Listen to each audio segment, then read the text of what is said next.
Hamas has started to release hostages while the ceasefire in Gaza remains in effect, and the United States is deploying approximately 200 troops to Israel to assist in supporting and overseeing the ceasefire agreement in Gaza. Hamas has started to release hostages while the ceasefire in Gaza remains in effect, and the United States is deploying approximately 200 troops to Israel to assist in supporting and overseeing the ceasefire agreement in Gaza. Trump has declared that the conflict in Gaza has concluded as he embarks on a significant peace mission to the Middle East, and Netanyahu is urging Israel to come together as the release of hostages from Gaza is anticipated. The U.S. ambassador has ridiculed a UK minister's assertion of having a key role in the Gaza agreement, describing it as delusional.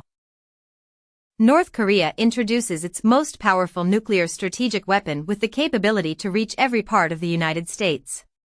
China asserts that its newly developed naval laser surpasses the formidable U.S. Helios in defending against drones. Germany is set to permit its police force to shoot down drones. Trump envisions constructing a triumphal arch to commemorate the 250th anniversary of the United States. Johnson characterizes the proposed No Kings rally as an event that is both hate America and pro-Hamas. Hegseth reveals that Qatar will construct an Air Force facility at a U.S. base located in Idaho. 2 weeks prior, a new executive order from Trump ensures Qatar's security following an Israeli attack. In Taiwan, William Lai's commitment to help make America great again has sparked a debate within the country. Excessive screen exposure could impact young children's academic success, according to a study, while Denmark's Prime Minister announces plans to prohibit social media access for those under 15. New York City initiates legal action against social media firms, citing a youth mental health crisis.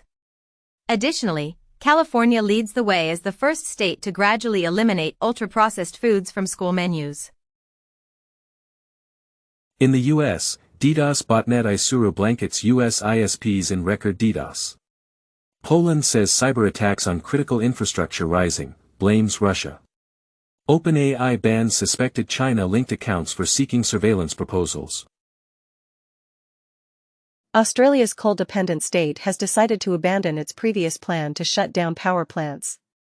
Climate objectives are being undermined as data centers in the United States increasingly rely on coal, according to a BBC report. Renewable energy sources have surpassed coal, becoming the largest source of electricity globally. Furthermore, China has acknowledged that solar panel installations are causing irreversible alterations to desert ecosystems. Anthropic and IBM have declared a strategic alliance. Qualcomm has acquired Arduino and introduced a new Arduino board that resembles the Raspberry Pi. OpenAI's agreements related to computing have surpassed $1 trillion, elevating its valuation to $500 billion, potentially positioning it as the most valuable startup globally. Sam Altman suggests that if certain jobs are eliminated, they might not have been genuine work in the first place, according to a U.S. Senate report indicating that nearly 100 million jobs could be displaced by AI and automation. Goldman's data chief claims that although AI has exhausted its current training data, there is still more potential data to be discovered. A study reveals that managers who utilize AI to compose emails are perceived as less sincere, caring, and self-assured. Indonesia has temporarily halted TikTok's registration process due to issues with data sharing, according to the ministry. In the United States, Apple has prohibited an application that merely stored videos documenting abuses by ICE. A man from Florida has been taken into custody on federal charges, accused of intentionally igniting what escalated into the Palisades fire. The NY Post reports that the alleged arsonist shared anti-Trump messages and attributed the wildfires to climate change. Wall Street Journal comments as follows: insurers are using cancer patients as leverage. An Indian court has instructed doctors to improve their handwriting. Furthermore, the AirPods Pro 3 have received a repairability score of 0 in an iFixit teardown, indicating they are impossible to repair. A report indicates that environmental harm is threatening the European lifestyle. Alaska experiences severe flooding that sweeps away homes, and numerous individuals are rescued from the remnants of a typhoon, as a strong nor'easter impacts the east coast. Japan records an unprecedented number of heatstroke cases during its hottest summer on record. Melania Trump mentions that certain children affected by the conflict in Ukraine have been reunited with their families following discussions with Putin. Recent studies suggest that it might be possible to prevent peanut allergies. A growing number of Americans perceive legal sports betting as detrimental to both society and the sports industry. Biden is receiving radiation treatment for cancer, according to a spokesperson, while Trump is reported to be in exceptional health by the White House doctor. Jimmy Kimmel expressed his desire to have Trump appear on his show, stating, "I'll ask him."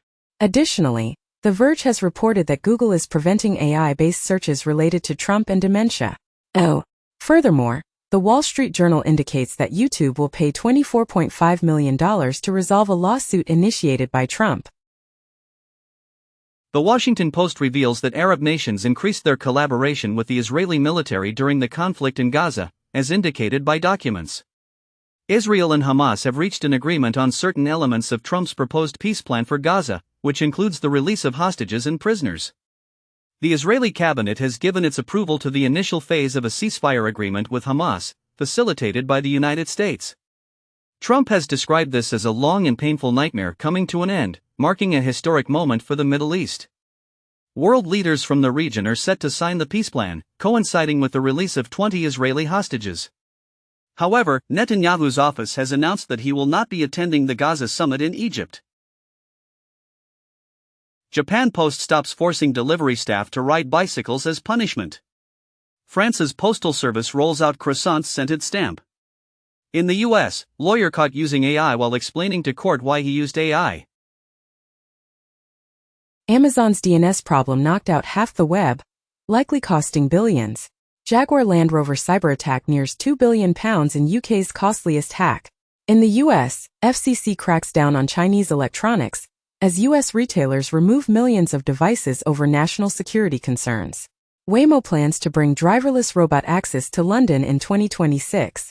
Amazon plans to replace more than 500,000 jobs with robots. Miami is testing a self-driving police car that can launch drones.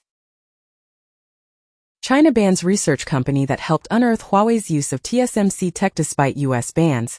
Tech Insights added to unreliable entity list by state authorities. Jensen Huang says Nvidia went from 95% market share in China to 0%. I can't imagine any policymaker thinking that that's a good idea. Braving Trump, Apple's Tim Cook promises to boost China investment.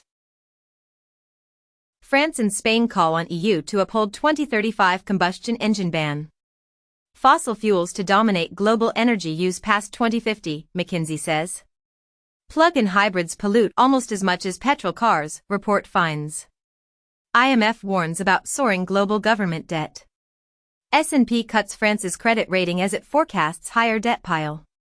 China's youth jobless rate falls slightly but remains high after record graduation season, as China bids to break job market curse of 35 as it raises civil service age cap. In the UK, government told to prepare for 2°C warming by 2050. Coral die-off marks Earth's first climate tipping point, scientists say. China's wind firms aim to double new turbine installations over next 5 years. USA's DOJ, chairman of Prince Group indicted for operating Cambodian forced labor scam compounds engaged in cryptocurrency fraud schemes, and Department of Justice files largest ever forfeiture action against approximately $15 billion in Bitcoin currently in U.S. custody. In France, thieves steal treasured jewelry from Louvre in 7-minute daylight heist. China's Commerce Ministry switches official document attachments to homegrown WPS format, sparking heated online discussions. Financial Times comments as, Trump's tariffs hand surprise win to London Metal Exchange over New York rival. Financial Times comments as, China is well positioned for a trade showdown with Trump, as reportedly China imports no U.S. soybeans in September for first time in 7 years. Previously, Trump says threatened tariffs on China, not sustainable. The Pope urges vigilance about who controls AI. Reportedly, independent newspapers disappear as private investment firms take over. Almost 70% of U.S. adults would be deemed obese based on new definition, study finds. New York Times report that Trump said to demand Justice Department pay him $230 million for past cases, and Trump refiles his $15 billion defamation lawsuit against the New York Times.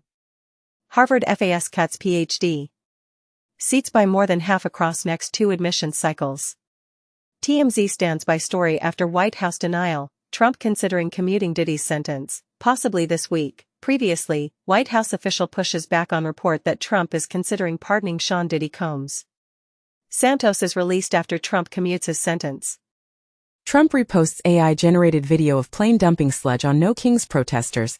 Previously, Trump posts wild AI video showing him flying fighter jet, dropping sewage on No Kings protesters as, "I'm not a king." Trump says ahead of nationwide No Kings protests. The White House joins Blue Sky and instantly becomes the second most blocked account, after J.D. Vance, and Trump calls No Kings protests a joke. "I work my ass off." U.S. news outlets refuse to sign new Pentagon rules to report only official information. Also, Hegseth changes policy on how Pentagon officials communicate with Congress. The White House announces fact sheet. President Donald J. Trump closes billion-dollar deals with Australia, including a gallium refinery. Financial Times reports that Saudi Arabia in talks for U.S. defense pact. Financial Times reports that U.S. Army